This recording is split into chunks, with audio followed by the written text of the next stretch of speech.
This picked you up pretty good. I actually had a microphone at one point, but it wasn't suffering. I'll try to. This could pick you up fine, and I got you great on camera, so be as comfortable and relaxed as you want. Okay, all right, my name is Paul Marsh. I'm running for, State Assembly, District 39, which is the new cutout within, this part of the San Diego County. Today's an interesting day, I was thinking of listening to everybody talking about their day. My day started, or our day, started, we had to go to LA. I live in Victorville, so I had to drive to LA to Koreatown for a interview. Okay. Just sit down with the reporter, take some notes, say some things. So when I get in there, it's a camera, I was kind of chuckling to myself and say, you're shy in front of the camera. And I said, oh, yeah, you didn't tell me this, that part. So as soon as I sat down in front of the camera, it was just like I got that deer in the headlight. I just, so they taught me, they kind of coached me, told me, just look from, look away, try to be, normal. And so now we're in Zoom. But I appreciate the invitation, and I appreciate the option of being able to meet y'all in person. I think we're all kind of zoomed out over 2 years of Zoom, and now Zoom seems to be the trend.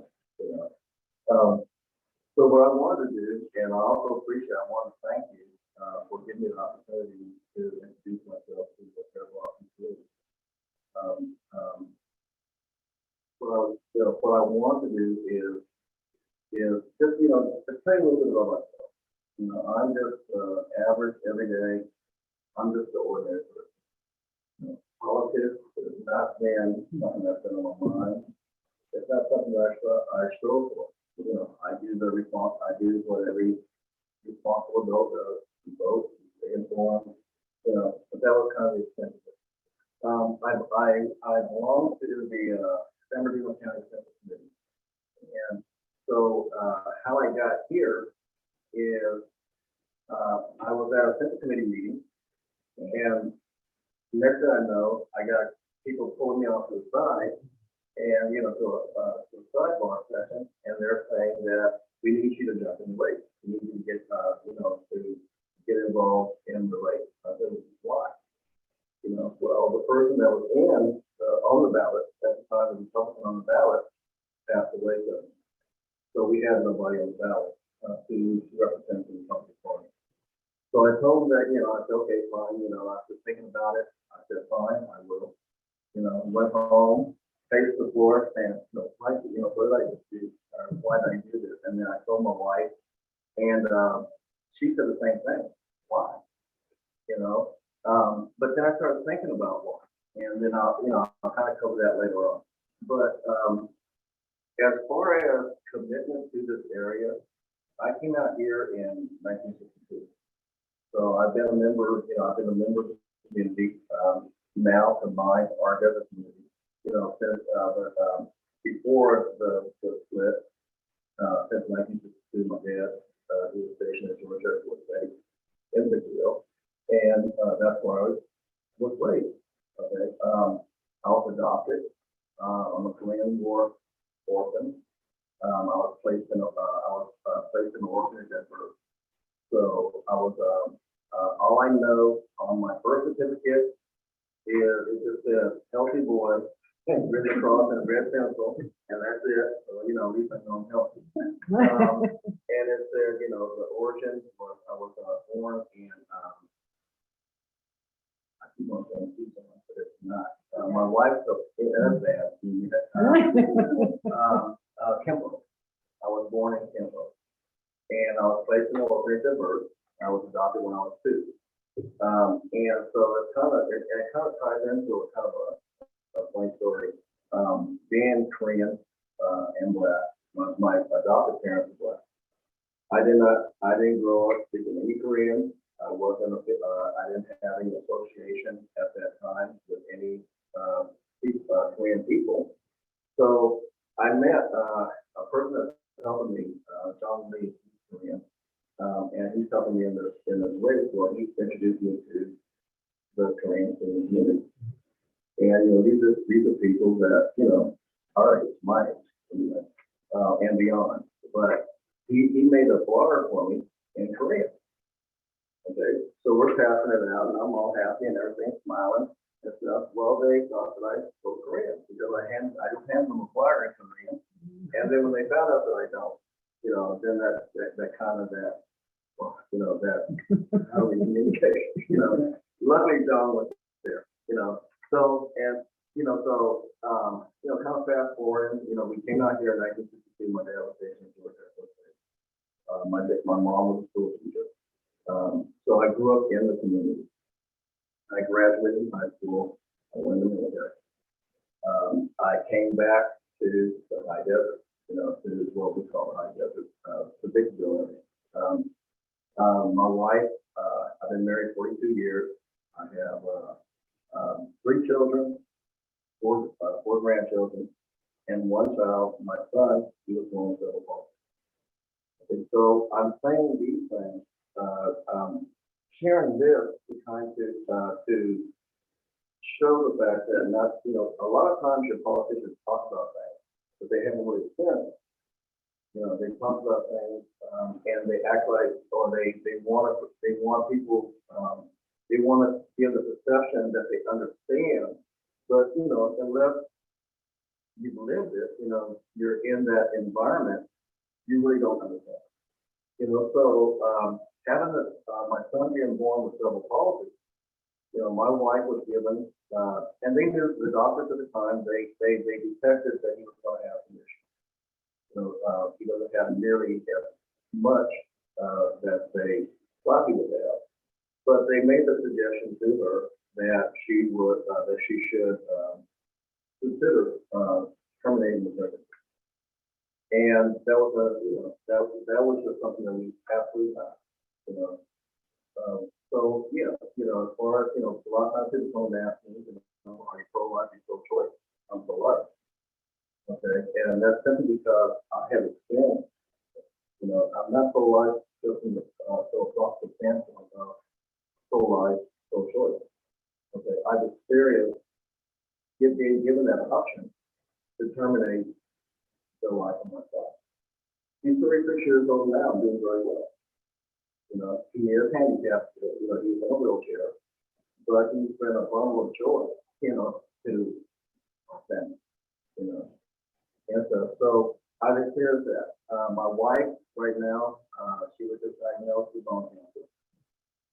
She's gone through the chemotherapy and she's gone through the bone marrow transplant and all that, and she's doing very well. Okay, but that's another thing that I've experienced. Okay, so when we talk about medical costs, okay, when we have insurance, our insurance wasn't enough to take care of the things that we needed to take care of to keep her health, to treat her cancer. Okay, so then there was still an out-of-pocket expense, and it wasn't something that really just, it's not a little expense. Okay, it's something that really takes some planning to be able to, make that adjustment that's going to give her the treatment that she needs to extend her life. And so again, these are experiences. Now, I served in the military. I served in the Army. My dad was in the Air Force. He was disappointed that I chose the Army. But it was kind of a forced choice because I wanted to go in the military. Okay, but I wanted to follow my dad's footsteps. But at that time, I was working graveyard I was at a hamburger joint. And I was working graveyard, and I fell asleep in the Air Force desk. So I was sitting there, it was a big move. I begged the recruiter to give me another shot, at least only 30 days, wait 30 days, come back and try. Okay, so, long story short, I went from the Air Force recruiter next door to the Army recruiter, told them what happened, and they said, okay, we'll go home, get a good night's rest in the morning, and take steps. Okay, I didn't realize how simple on the test, was at that time. Simply be like, should be done, are you afraid of blood, questions like that. But, I passed. And so I was stationed at Fort Polk Louisiana, after Baker County, I went to Fort Bliss, Texas, Fort Benning, Georgia, Fort Polk, and then I spent 10 years, in the state. Now, fast forward up to this point, the primary, which we did very well, and I don't attribute that to me, I attribute it to you all, okay, because nobody knew me. Okay, I was a completely unknown person. I did no campaigning. I did not have the financial support of, the big dollar donors and stuff like that. Okay, so it was the fact that people voted their values, basically. They started thinking, okay, they understood the condition of the state's in, the condition of the country's in, the condition that our districts are in. Okay, but we're talking about the state of California. Okay, so I won in Los Angeles County and I won in San Bernardino County. Okay, so there were 3 Democrats and then there was myself. Okay, now they say that in a statistics, and I understand. They said that our chances are, we have an uphill battle. Okay, statistically, I would agree.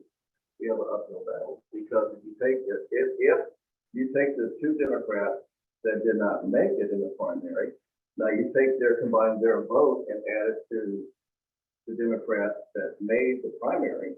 Yeah, is that Juan Carrillo? That's Juan Carrillo. Okay. And then statistically, he should come out the winner. But what I keep telling people is we're in a time that we cannot talk statistics. Okay, so the people that I've talked to across the board, whether I've had friends that are Democrats that know me, and they say, Paul, we will probably disagree on every issue, that we ever talk about. But we're sick and tired of what's happening in the state of California. We're sick and tired of the chaos. You can't, and I'll go into that a little bit more. So they said they voted for me. So now, when you take that, when you look at that, that just means that people, it doesn't matter political party or anything like that. What matters is people are looking at what's affecting them. What affects me every day. Okay, and these are things that I've started finding out. So statistically, when I tell people, we can't really. This is not a normal time. We're not living in normal times. It's not going to be a normal election. A lot of things that people think that they know is going to come out completely opposite of what they know. And so I think the vote is going to go that way. As far as issues, now as far as what do I stand on? I am Second Amendment, Constitution, pro-life. Those are your issues that's the bedrock. I mean, those are bedrock issues. So what I try to stress now is to get people to think about what issues are plaguing their lives right now. Okay, we already know. I don't need to give a long sermon on what's out there that's plaguing us. We all know it. Inflation, high gas prices, drug use, crime, homelessness. These are all everyday issues that people are thinking about. I've talked with people. We're a not just rural area. We're also a commuter, whether it be Victorville, Palmdale, Little Rock, or Pearblossom. Whether it be those there, we commute to work. We commute for recreation in a lot of instances. Okay, but if you take the recreation, we can make that choice not to go. But work, we can't make that choice. But I've talked to people that are now having to make that choice because they can't afford to get to work because gas prices are too high. Okay, if we have never seen, gas prices in Victorville are peaking $7 a gallon. You know, so when you have to sit there and budget gas, I mean, to the point to where you have, I've talked with people that work out at Port Irwin. So from Victorville to Port Irwin, that's about 90 miles. It's about 35 miles to Barstow, and then you cross the desert about 45 miles. Now you make that round trip. So let's say it's 90, that's 180 miles round trip. You know, so gas, yeah, they're burning gas. You know, so I've had people, and it disturbs me. I've had people talk to me, you know, saying that they had to let go of their government job, contractor job, good paying job, and settle for something of less pay, but closer to home. Or they got terminated because they couldn't show up to work. You know, so these are the things that people that we're faced with. Okay. Inflation. You know, you can't keep government spending, and then not expect inflation to take place. And that's what we've been doing. We've been doing this for years. And now we're at that point where now we're paying the price. You know, they're not paying, we're paying. You know, so those are the things that concern me. You know, people come and talk to me all the time, they're saying, oh, you know, what are you gonna do about affordable homes? Okay, I work in the mortgage industry. California, this portion of California, when you talk about affordable homes, us compared to the rest of California, we're affordable. If you compare dollar for dollar, okay, the price of the house, the cost of the house. So why is it that we can't get more builders in to build homes, make it more affordable? Okay, well, we overregulate. California is the most regulated state in the country. You know, so we make it almost impossible for builders. You can't expect a builder to pay this much in regulations and material costs, but sell their home much lower. That's absurd. They're not going to do it. Okay, so builders are going elsewhere. Okay, it's not the fact that they're not building homes, they're just not building homes in California. Okay, and that's the same thing as far as industry. We talk about our jobs are disappearing. Why? Okay, it's the fact that the regulations, there's companies and businesses find it cheaper to go elsewhere.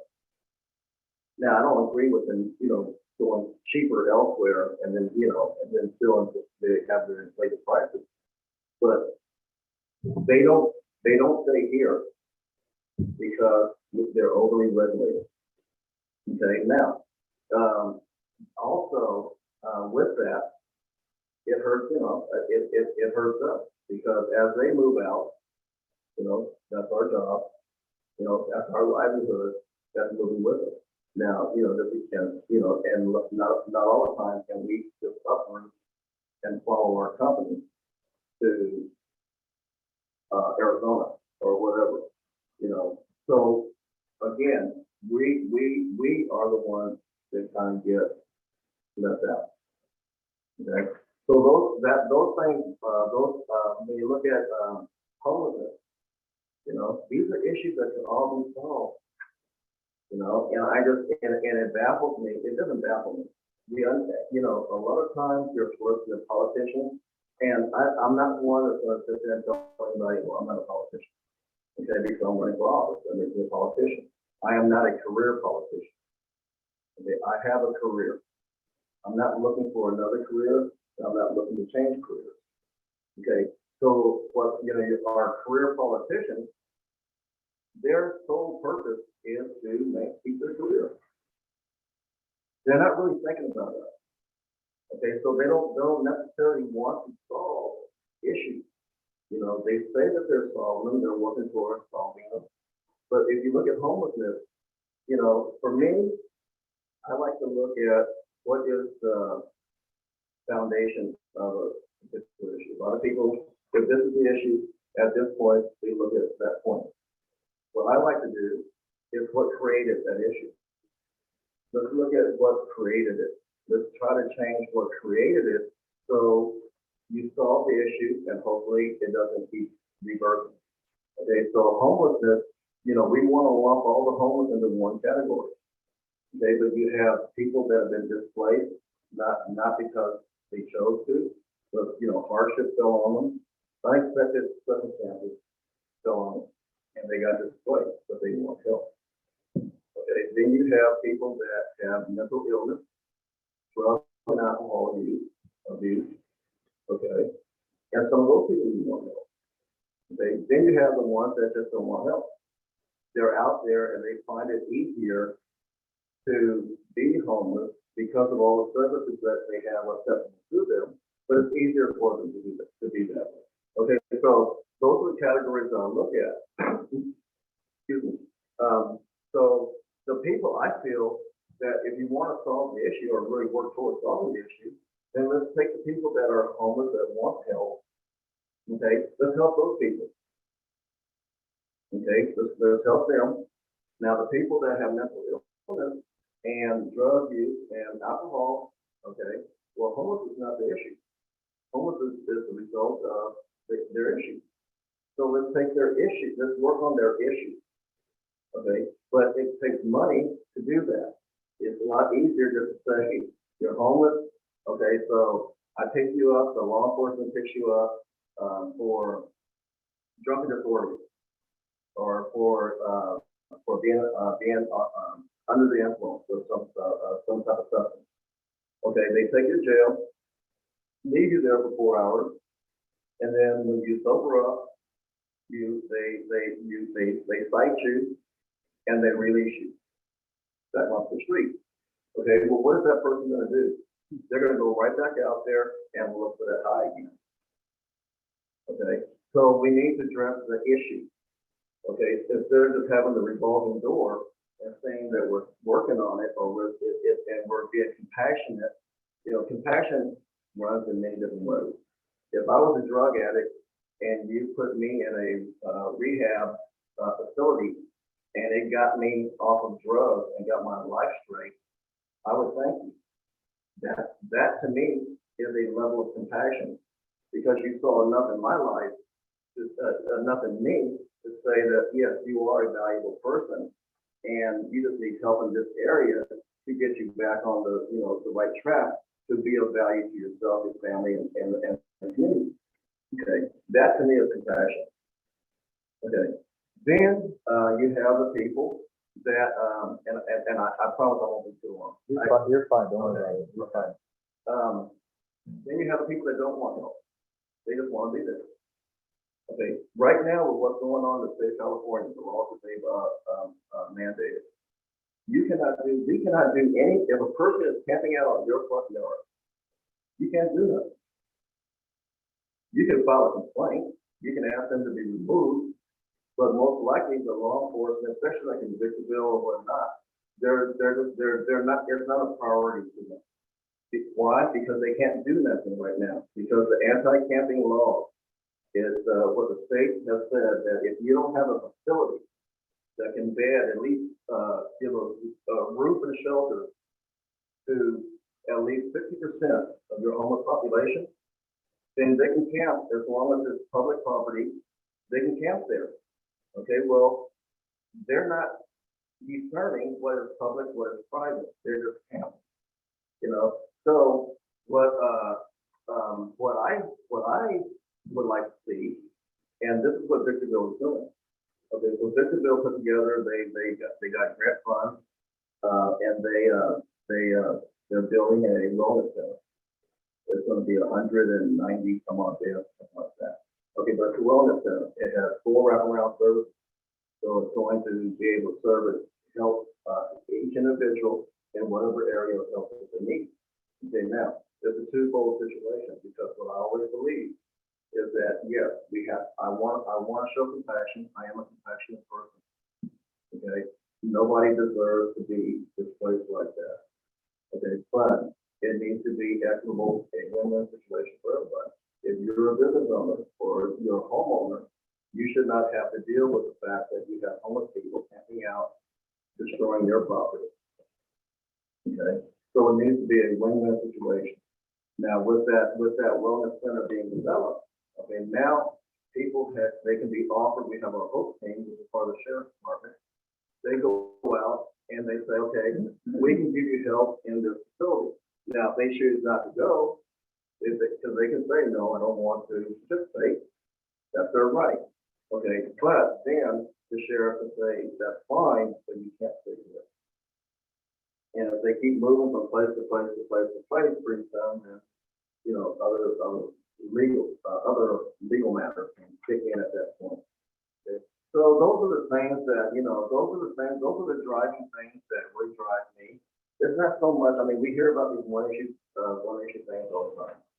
You know, that certain parties want you to focus on. Okay.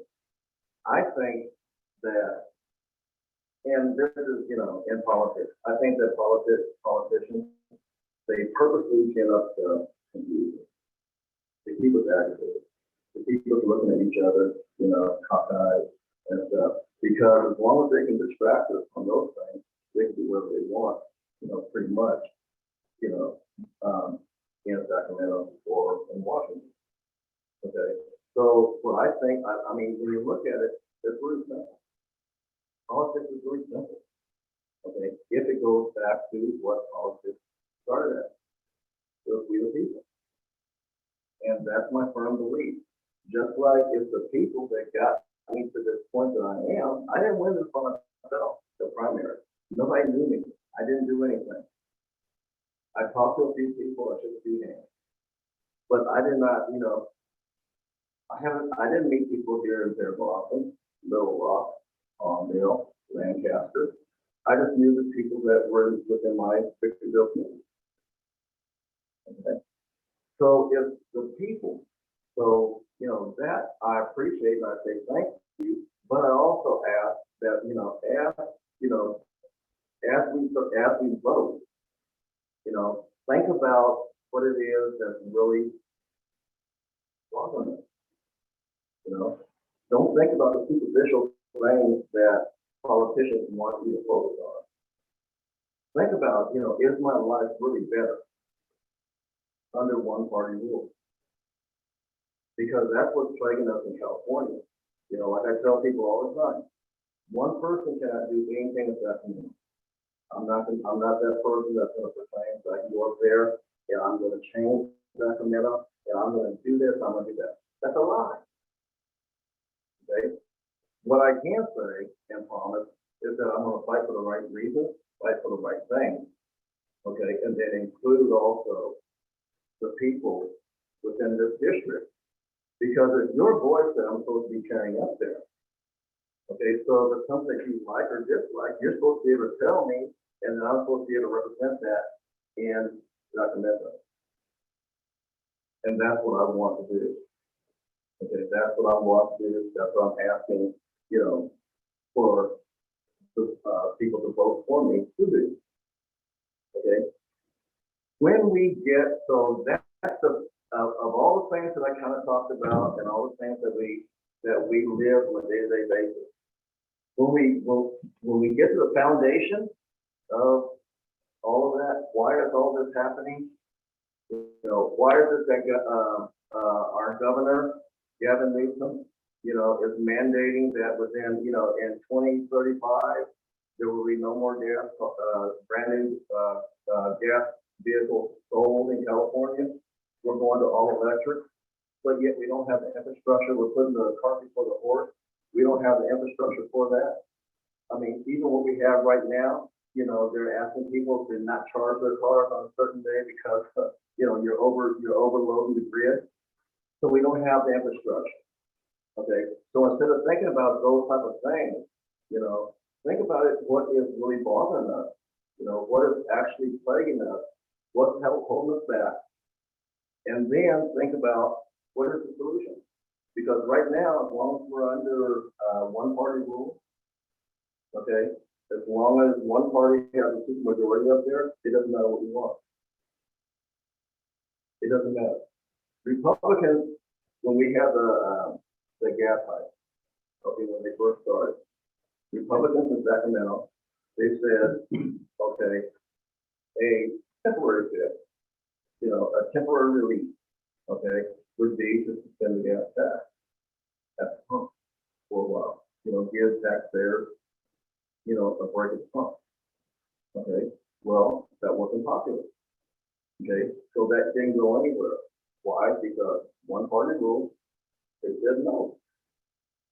Okay, so we're still paying, and then on top of that, they increased the gas tax. You know, so we're paying, you know, so we are the butt end of their joke. You know, so with that, you know, the result that we're starting to see, we have a record number of people leaving California.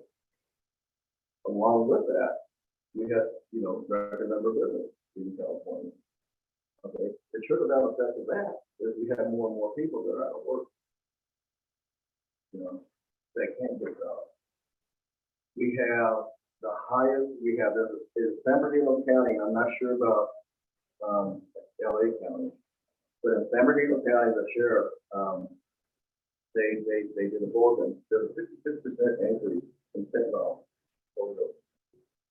56%. They're not doing anything to really combat that. There are things that they can do. You know, the marijuana growth, the illegal marijuana growth. There are things that they can do to combat that. San Bernardino actually, you know, and I proudly say San Bernardino's actually doing a pretty good job. I mean, they are. But you know, as they're doing, we're finding, you know, as we adopt and move forward, well, the cartels, they're adapting also. So instead of putting the grows above ground, where the helicopters and everything are finding them out, they're putting them underground. Okay, but again, you know, why isn't California concerned about that? We have a water shortage, yet we're always in a drought. Okay, but yet there's not a whole lot of concern that these cartels, these growers are stealing water. They're they're destroying the land. They made it to a point where some people can't even live in their homes because they're getting shot at because they're driving home, and the cartels mistake them or think they're somebody else. You know, so these are the issues that I would like to see being more focused on. I have a question for you. On the cannabis, obviously, it's legal in California. And because of the market's not regulated 100% across the state, sorry, we ended up with that. LA County, what we experienced here in LA County, we ended up with that. The illegal business. We actually asked for a regulated operation to be up there now. Our supervisors flat out said no. There's so many barriers the state has imposed on the county, and then now the counties have no room for tax. So the state's taking all the money, and then now the counties can't have any regulation. So what does that do? It makes the underground market go up. So we experienced that. They taxed our desert. They've done every bit of that you're talking about. So my question for you is, how would you fix that? Or what would your outtake in your experience? How would you address, you know, all these illegal operations out there? Because Buckingham's not doing anything. It's not, and that's kind of what we're kind of like in a catch 22. When I fell in the tax commission, he just flat out said no, because you know it was brought to, you know, as far as participating and not the marijuana growth, but the tax nature. He said no because it's not regulated. You can't regulate it right now. Federally, it's against the law. It's still a level 1 or level 1 drug or whatnot. It's law.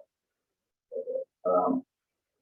The cities that I know of that do have cannabis cultivation, Atlanta being one. Okay. They It gets a toss up. Now, they boast about the revenue that they've been able to bring in. And so, but there's I've talked to, city staff, and they said that there's literally double bags of money coming into the city hall. You know, that people are, that's their, I mean, they're paying, you know, for, you know, that's their fees or whatever, but they're paying it in cash. So they work. The thing is that,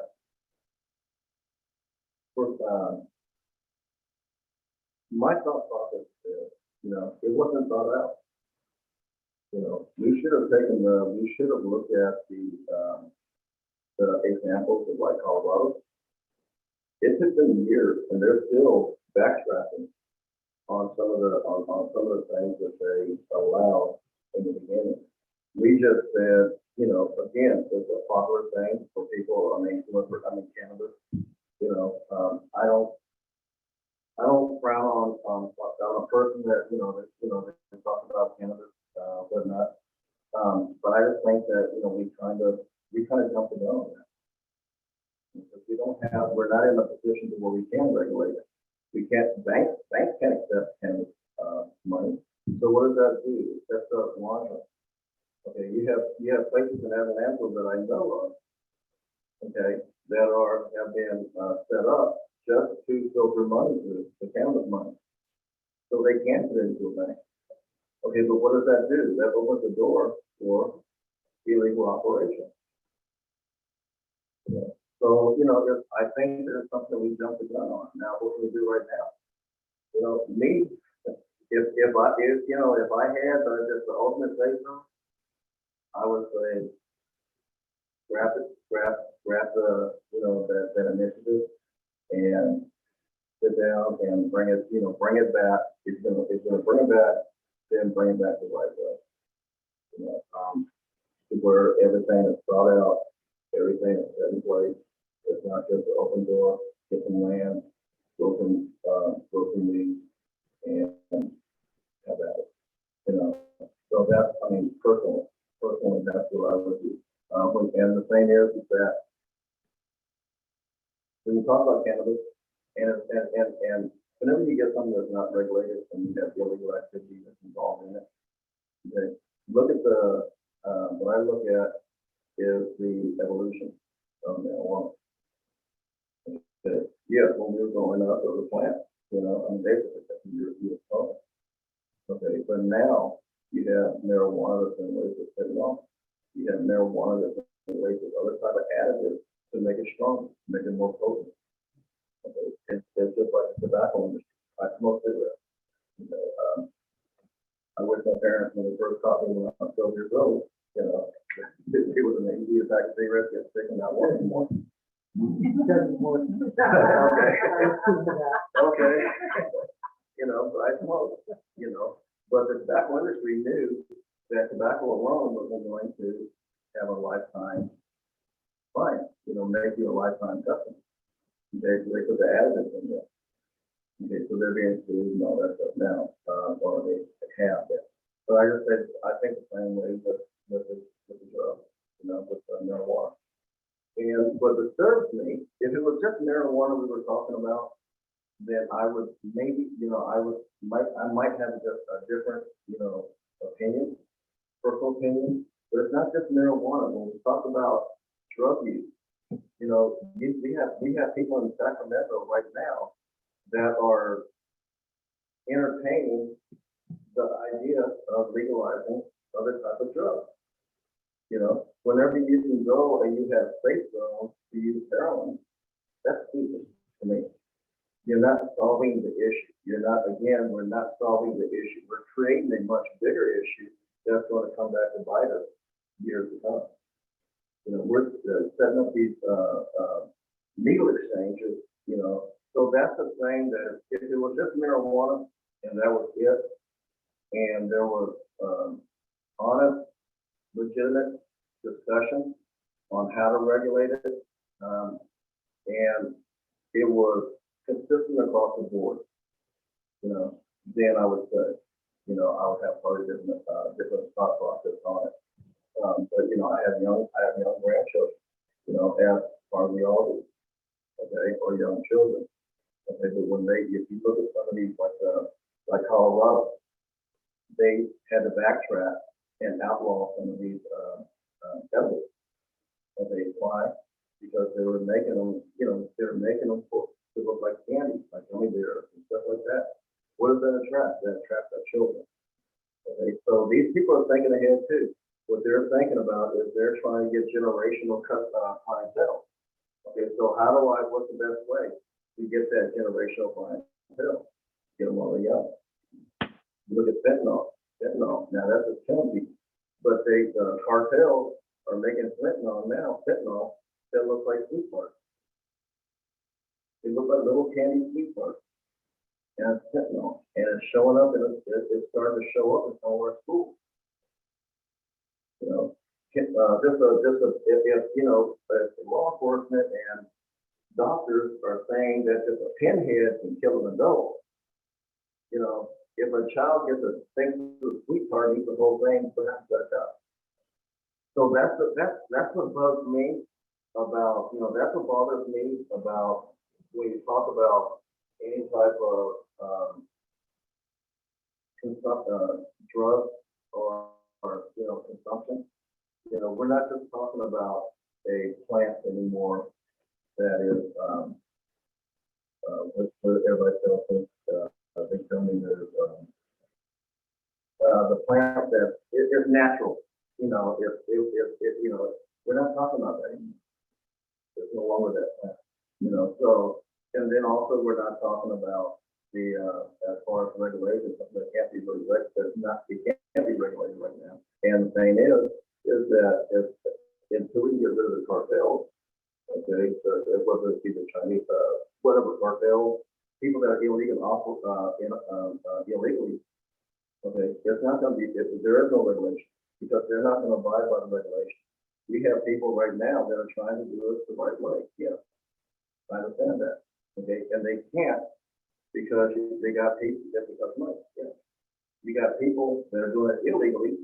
They're not paying taxes. They're not paying the tax. They're not paying the fees. They're undercutting because they can do that because they're not paying all these fees, so they can sell their product cheaper. Okay, and that attracts the clientele. So it's a tough subject. It's a tough subject because that's a lot. It's a big topic here. It's a lot. You could go all over it, but I was just curious because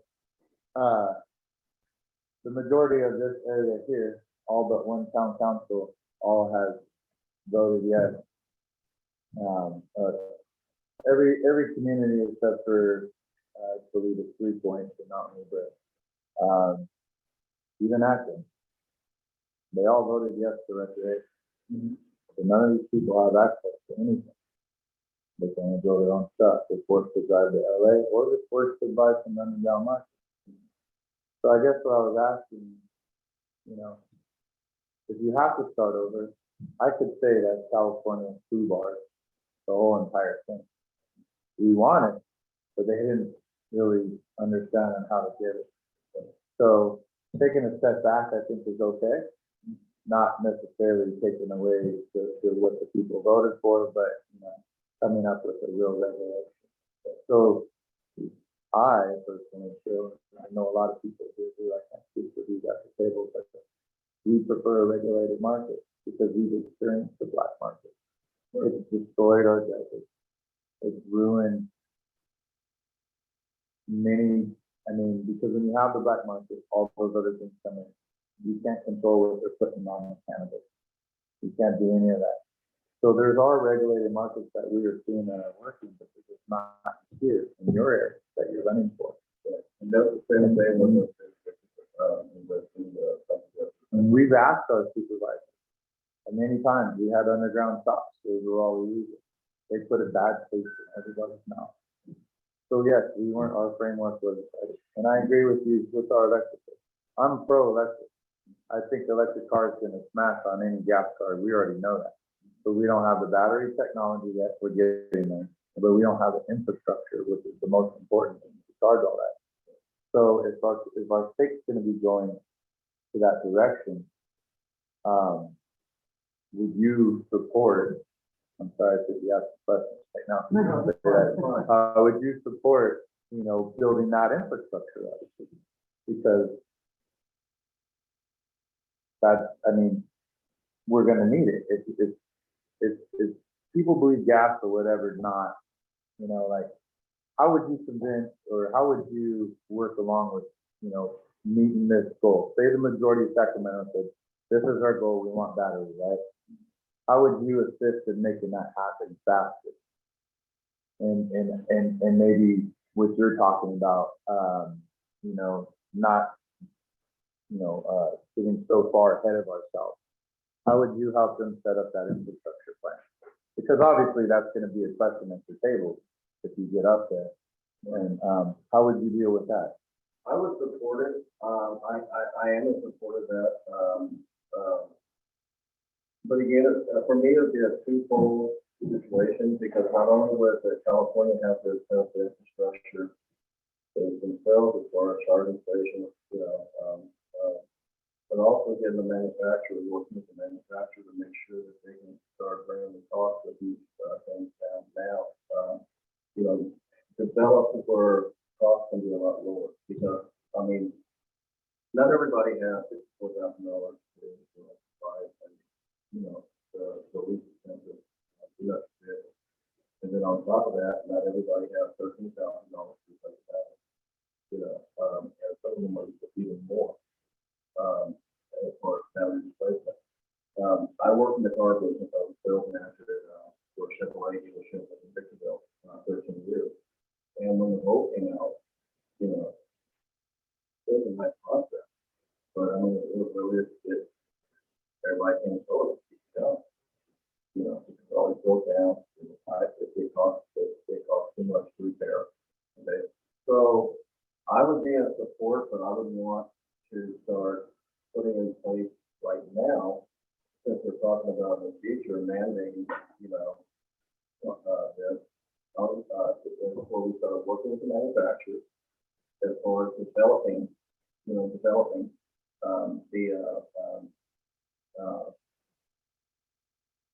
the components, you know, to where, you know, the cost of the end product would be lower. I would want to start putting effort and emphasis on not just the infrastructure, but the cost. You know, there are things that, you know, as far as, you know, State of California does not, for all the components that the electric car needs, it's not mined or produced or within State of California. So it has to be brought in from other areas. There's a cost to all that. You know, so if you're going to have an entire state go to one type of vehicle, you know, there's cost. So I would be pushing for, if we want to do this, and the projected date is 2023, 2035, then we need to start now as far as developing what we're looking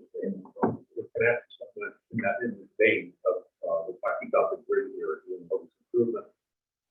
All the improvements in the world to the grid won't matter if we don't have the power plant to power on that grid. If you pay for the construction of the power plant.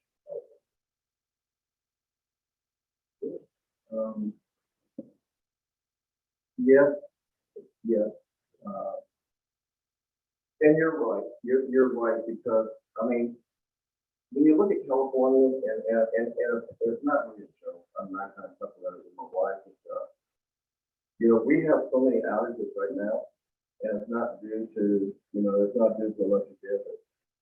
You know, being charged. You just have outages, you know, in certain areas. And so we have a lot of planned outages. So there's something the matter with our grid system already. You know, Was it the grid system, or is it an energy production issue? I think it's the latter. We don't have a power plant to produce the power. and you're right. And it's not just nuclear power plant. It could be any type of new natural gas fired plant, refuse energy plants, any type of construction. I think that should be a priority. I think it should be a priority, especially if you're going to start moving these initiatives to a certain level. So, you know, and that talking about water storage, we're talking about trout. You know, there's not really a drought in California, we just haven't created any storage, we haven't any more water storage capacity since the mid-70s, or the early 70s. Yeah, okay, so it's not the fact that, you know, it's not the fact that we have, these are issues that can be fixed, yeah, but we have to focus on the right thing, instead of just focusing on what's else with the end result. I'm sorry, can I just ask one more question about energy in California? We have these very high gas and diesel prices in the country. Would you favor getting rid of the summer and winter blends that we have in the state and to raise the price to make our gas and diesel more expensive? I'm gonna have to do this. Oh, not right. How about, would you be open to increasing drilling and fracking in California? We would ban on fracking. Drilling, Let's make it easier to drill in California. yeah, well, that, Oil and gas. yeah, that I've had discussions with before, and I do think that I do think that we need to open that, up more in California, where in that ultimately that would bring down, you know, costs, you know, as far as on the consumer end, you know, but, you know, some of those other, you know, some of it as far as like fracking and stuff, you know, I've heard the pros and cons, you know,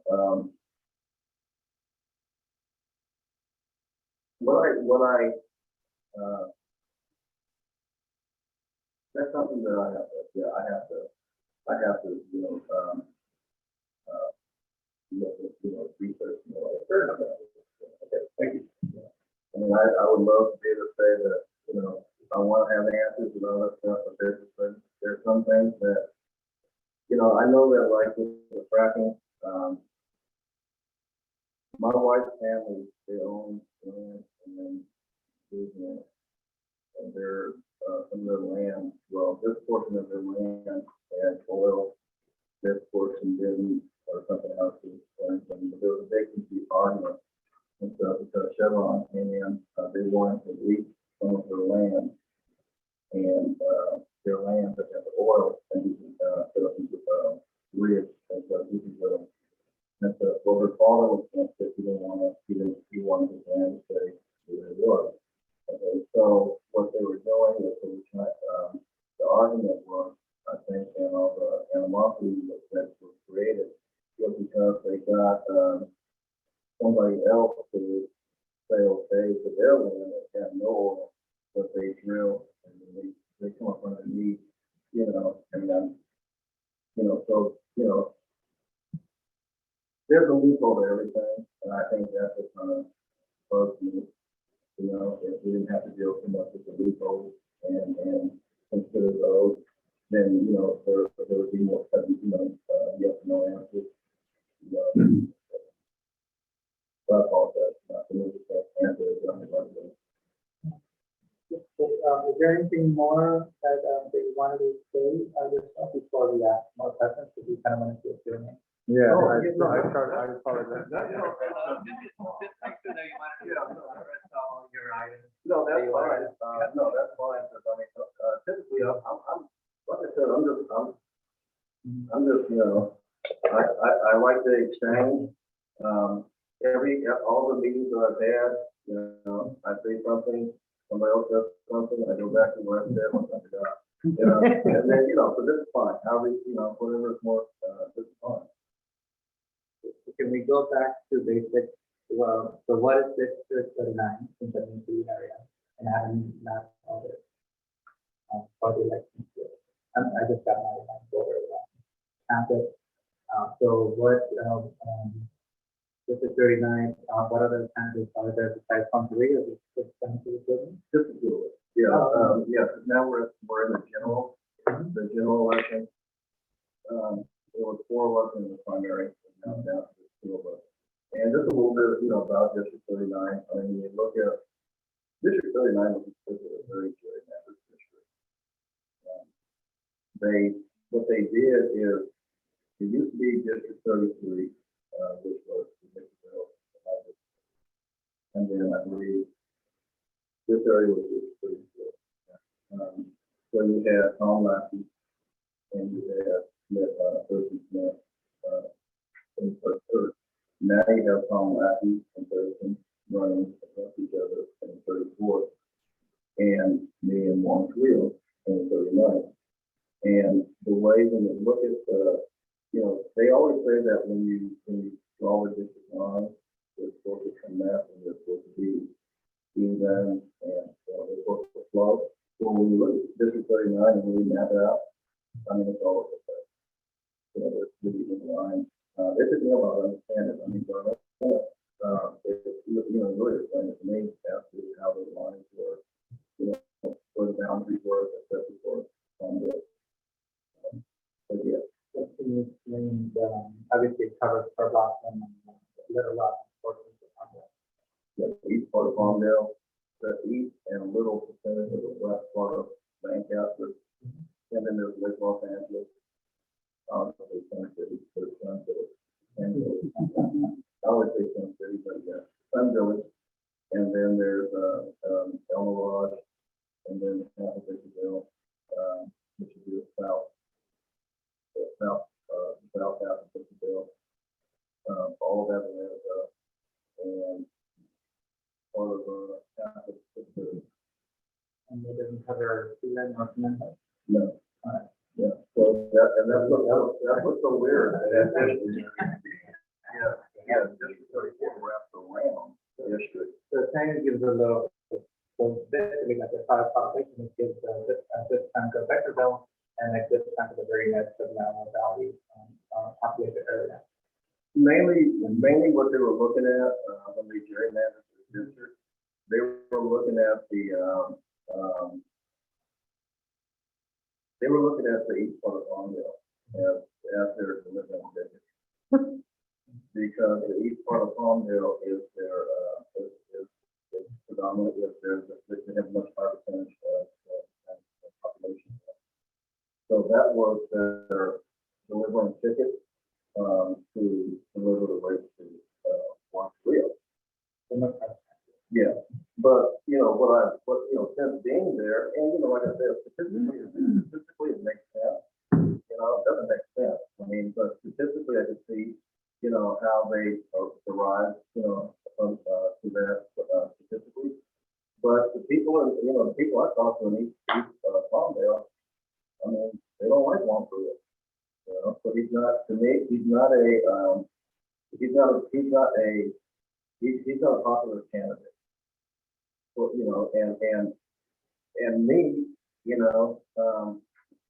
not a seasoned candidate. So like I said, I am not a career candidate. This is not the beginning of a new career where, I'm going to try to max out, my term and for State Assembly, and then move on up to try to move up to everything else except for the president, because I don't want to, So this is just something. A lot of times, I contribute this to there's a lot of times it's the right people at the right sort of a person for the time of hand. And I think that I'm just the person for the time of hand because what I want to bring back, what I want to bring is just some common sense, and then bring politics, bring it back to the people, which I'm part of that. I'm one of those people. Because I have things, rights and complaints and issues that I'm talking to everybody else about. What that people are talking to me about. It's just, Okay. Number one, thank you for the talk. This week actually approached your competitor and was ignored by him. So appreciate you being here, number one. My big thing is, what are you willing to do for us? And please don't think I'm asking for such favors or anything silly like that. For instance, when our highway, when they expanded it, they made a huge mess out of the whole thing. Spent way too much money, and it was a disaster, truly. And we actually had somebody been lacking, and Senator Will come out here, and they saw the problems we were having, and they lit a fire under Caltrans so that we could actually get this started. We're now having more issues with it, the repairs that they've done, and then dragging their feet on it. But that's the thing. We need somebody to light a fire under those folks so that it can benefit us, you know? Because otherwise, I mean, honestly, if we hadn't got those two guys involved, we would still have 30-inch V ditches on the south side of the street with no protection whatsoever. We'd have the huge drops. We'd still be losing dogs to the getting caught in the grate in these V ditches, which were never necessary. So that's where I'm coming from. I mean, I know that there's a whole lot of, well, the state. What can you do for us? What are you willing to do for us? Are you willing to stand up for us? Is my question. Absolutely. Absolutely. Now, here's the thing, and I'm, I'm glad that doing this and, done, are you willing to stand up? Yes, I am. But I always tell people is that, a lot of times we're trying to talk to the same way that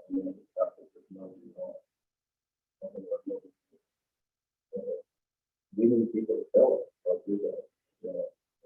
Now, that's what I say that my philosophy is that once I get there, it's not just more I get to show up every now and then or do this or whatever. I want to be here on a regular basis. I kind of got the schedule, of how I follow committee. That's and a single person that I knew at the time. How he, told my wife, checking in on Mondays and Thursdays and usually on Fridays and, that's all. Well, for 2 years, because for me, it's at least a 2 years. Okay. And then if somebody else is brought up in the meantime, ready for that position, so be it. I think for me, it's a 2 years out. We see the commitment that one company. So I want to stay connected because the only way I know the fight for anything is, or to push for anything, is if I stay connected to the constituents, people of this district. Okay. Now this district is really spread out. Okay, but I've learned how to maneuver it different way. Bigger than dragon, right? So I want to stay connected. And I think that that's going to be the key. Because a lot of times, once these people are elected, they don't see them anymore. Okay, and so it's time for them to be reelected. That's been just the ongoing reason. We never see you, we never hear from you. Okay, so for me, it will be to stay connected. What I'm thinking right now, I've had this discussion, is that because of the size of the district, there needs to be two offices, at least 2 offices. What I want to do to man those offices or to fill those offices to have representatives from each of the areas, Conville, Lancaster, Little Rock, Fairwell, Lake Los Angeles, if they want. I'm just not so we'll take some of your time, but at least but that's the main. To me, this is the main populace of this area here, and then you have Victorville, Atlanta, Aquarium, and El Mirage. Okay. So these 2 offices with representation from each of those areas that can tell us, tell me this is what we need, this is what we want, this is what the discussion is. Okay. And then they're making that stuff difficult. It's not too much. I found out, the more that I've come, the first couple of times I when we get there, you know, because I don't drive this route that That much. one little stretch between Victorville and Houston to go on forever. You know, tell me about it. Yeah, Well, I think it's very smart to have a container manager. Hospitals and their labs. So if you do get blocked, it would mean you're part of the cabinet staff or that's you just start the hand. I'm hoping that she will reconsider. You know, the thing is this, I mean, there's two things. She lives in Palmdale, you know, so she's a resident of Palmdale. What I want to do is, and it's something that can be done. Have representation from all major areas, which I consider Pearblossom, Little Rock, these are major areas, okay? We've been, Little Rock and Pearblossom is wrong.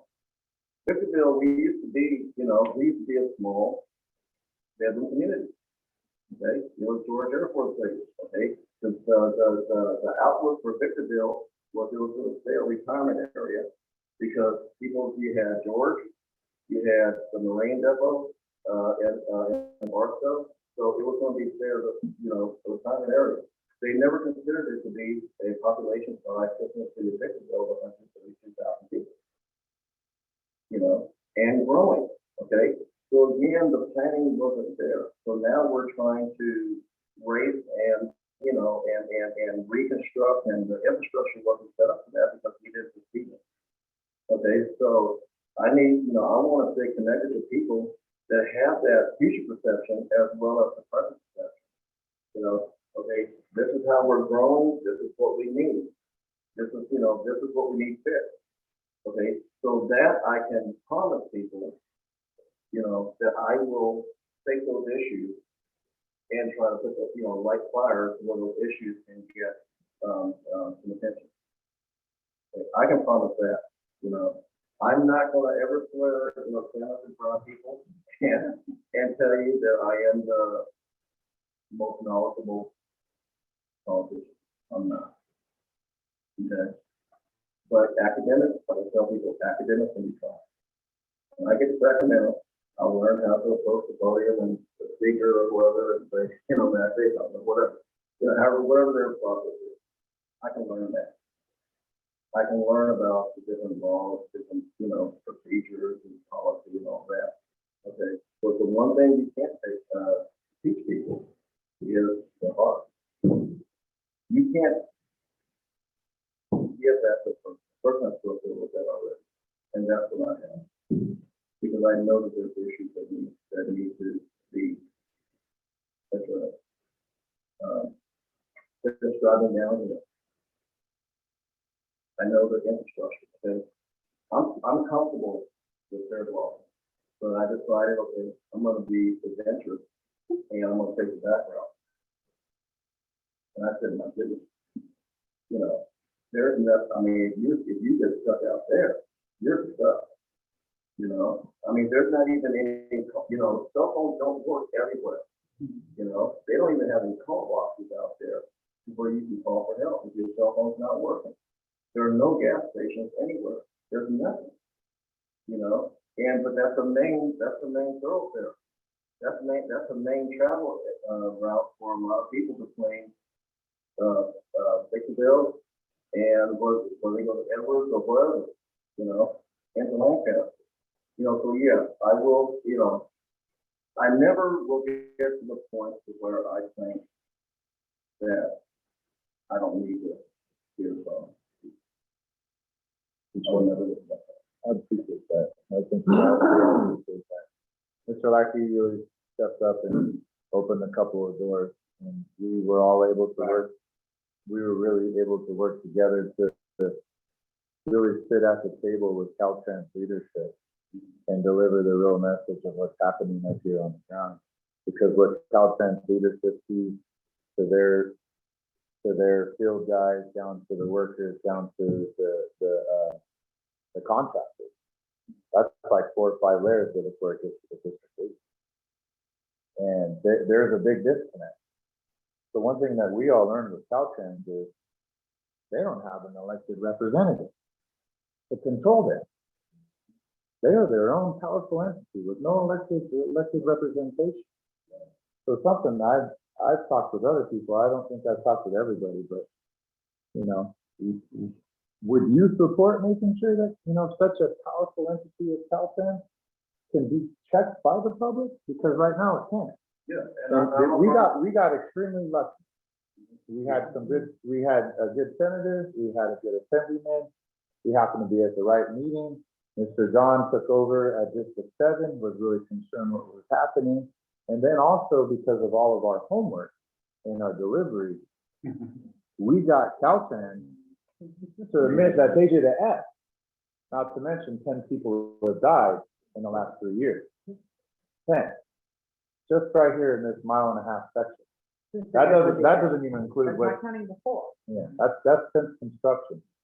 And so we had to really fight, show all of them. And they were still kind of just until we actually started really just laying down the evidence, laying down what's happening. We had to go out, I think I took 175 pictures of all California code violations, handicap violations, federal road building violations. And then, and I dropped the geopin on everything, and then Mr. Lockhart composed it all into a PDF. They have that PDF, and then they've actually now, I just had a meeting the other day with them, and they went down all of their little pinpoints to go over that. But if we weren't as active, and not every community is, let alone has experience in some of these fields. So there was no one for us to turn to, except for Mr. Lasky and Will. And then they even had their hands tied somewhat. They can only have so far reach. So this entity, and I know you might have to learn more about Caltrans with their issues. You may have already had some experience with it. But I think a lot of us feel that it's time for Caltrans to have someone who has an elected official or a seat, so they can actually be regulated by a committee, so they're regulated by us. Because what they did was build $10 million worth of bridges in front of every single business. That's 89 something bridges. Then with this V-ditch, with walls, and they destroyed the front of our town, destroyed it. No commerce. We had rolling curbs previously, or not rolling curbs. No curbs. We had no curbs whatsoever. So people, the hardware store, the mail, the post office, you could pull right up to the door and conduct your business. Well, now every one of those places has a driveway, and those driveways all had walls on either side of the driveway, so you couldn't drive off the wall, drive off the driveway into the ditch. Okay, and they've been fixing that, but there's still the only places that they put those bridges where there were already existing driveways. So, like for instance, when the Dollar General went in, they had to basically create their own driveway because there wasn't one there. We asked originally when they said they were going to be expanding the highway, we wanted rolling curbs. We didn't want actual sidewalks or anything like that. They didn't pay anything. They were like, yeah, okay, we got you. It's not a problem whatsoever. And then they did this with V-ditches and stuff. So after fighting, we now have them cut the walls down and then filled in the V-ditches with gravel, basically. But It's a long time. it's still an issue with accessing, for instance, the post office. We have to go around the side of the post office to go to park. There's no parking out front. The hardware store is pretty much going out of business. No, they pretty much went out. They couldn't accept deliveries anymore. Yeah, they can't accept deliveries anymore because So so Caltrans killed its own mission, Hold them all. their own mission statement. They didn't even follow their own mission statement because they're supposed to keep up with promise. So there's another example of how businesses were affected, lives were affected. So I think we could drag on all night with this. It's obviously a sensitive subject. I agree, and I agree with the fact that with Caltrans, I mean, because they are a large entity, and they are their oversight is, self-oversight. Okay, so there is no oversight. You know, and then, yes, I do believe that there has to be some external, there has to be some oversight. The joke that I've always had when we're talking about Caltrans, I've always told people, if you want a career in any company, I mean, your career can just be it can just be the length of time it takes to do one road, or pay one road. I mean, it takes forever on everything. And that's the argument that we have up there. With the amount of traffic that's on the freeway, and then now, and they pick the most opportune time to send everything down to one traffic, one lane, and you gridlock everything, but there's no external oversight. Now, the advantage that you guys gave to yourself is that you're engaged.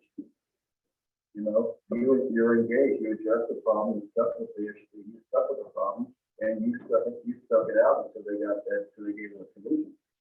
Or so they agree to a solution, and may not have done it right, but you're still dealing with that issue. What they're used to is most people saying, okay, in comments, I might go to the city council meeting, make public comment, I don't like this about what Caltrans does. That's as far as that comment's gonna go. The city council's not gonna do anything. They have city council members that sit on different boards. Okay, but they're just a participant member. They're not oversight. So basically, Caltrans, they govern themselves and they govern everybody else. And so no, I do agree that there needs to be outside oversight, but there also needs to be more people like yourself that are willing to engage and see the problem and say this is a problem. It wasn't per se engagement at will. No. It was engagement because we were tired of seeing people die. Yeah, like, We we could had have a to whole go. other meeting about the one. Yeah, So I know we're gonna be getting close on time, so I'll give you a little bit more time to wrap up whatever you gotta say, and if anyone else has any questions, I think. The only thing I have to say is that, hopefully, I mean, I appreciate this, this meeting. I appreciate being able to come and meet y'all.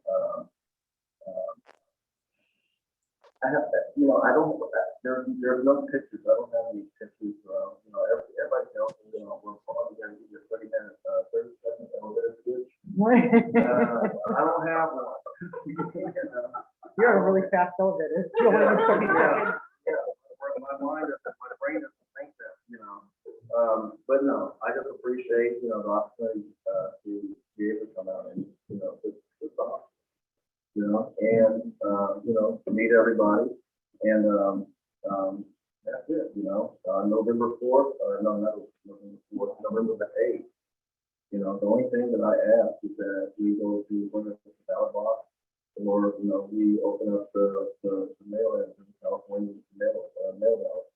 Okay, just take a few seconds to reflect. Before we just put check marks beside names because they're familiar or they're of a certain race or whatever. Okay, but reflect. What has taken place in the past 2 years, 4 years, past 10 years? How has life been different for us? So for me, that's what it all boils down to. It boils down to that, and like I said, the only thing that I can honestly say is, and before everybody has said, is that yes, I will be the right voice because address everybody, issues, and take those, relay the people's voice to that amendment. So that's what it's supposed to be. And I thank you. Awesome. I'm gonna ask anyone in the Zoom world, if you have any questions, go ahead and unmute at this time. You can ask a question. I'm just gonna have a couple, don't wanna go all night, but if you don't, then, Well, I do have some time. I already took a couple. Okay, it doesn't look like we have any questions in the chat. So, we just have a couple updates from what's happening in our community. So if you want to hang out, you can kind of find out what's going on.